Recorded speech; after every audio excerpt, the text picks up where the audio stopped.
আপনারা যদি আমার আগের ভিডিওটি দেখে থাকেন সেখানে দেখবেন আমি বলেছি ফ্যাটি লিভার কি, ফ্যাটি লিভার কিভাবে হয়। আজকে আমরা এমন 4টি লক্ষণের কথা বলবো যেগুলো থেকে আপনারা অনুমান করতে পারেন যে আপনার এই ধরনের সমস্যা হতে পারে। প্রথম কথা হচ্ছে ফ্যাটি লিভার কিন্তু সাইলেন্ট একটা ডিজিজ প্রসেস, যেটা বেশিরভাগ সময় কোনো লক্ষণই প্রকাশ পায় না।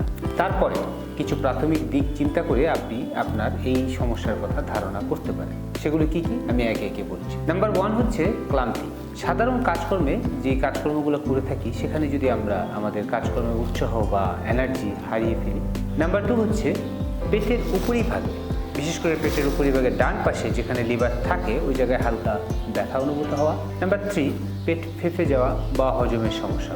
4 নম্বরে রয়েছে মনোযোগ কমে যাওয়া। ফ্যাটি লিভারের জন্য কিন্তু একটা স্টেজে যে ব্রেইনের ফাংশন, ব্রেইনের মেটাবলিজমও কিন্তু ইফেক্ট ফেলে। সেখান থেকে আমাদের মনোযোগ, কাজের ধৈর্য, মনোযোগ কমে যেতে থাকে। তারপর হচ্ছে ঘুমের সমস্যা। অনেক সময় এই রোগে আক্রান্ত ব্যক্তি কিন্তু গভীরভাবে ঘুমাতে অসুবিধা হয়, তাদের ঘুমগুলো গভীর হয় না, অল্পতেই তাদের ঘুম ভেঙে যায়। তারপর হচ্ছে ওজন বেড়ে যাওয়া। এই রোগীগুলো কিন্তু ওজনের কারণে যেরকম ফ্যাটি লিভার হয়, আবার ফ্যাটি লিভারের কারণেও কিন্তু আপনার ওজন ধীরে ধীরে বাড়তে থাকে।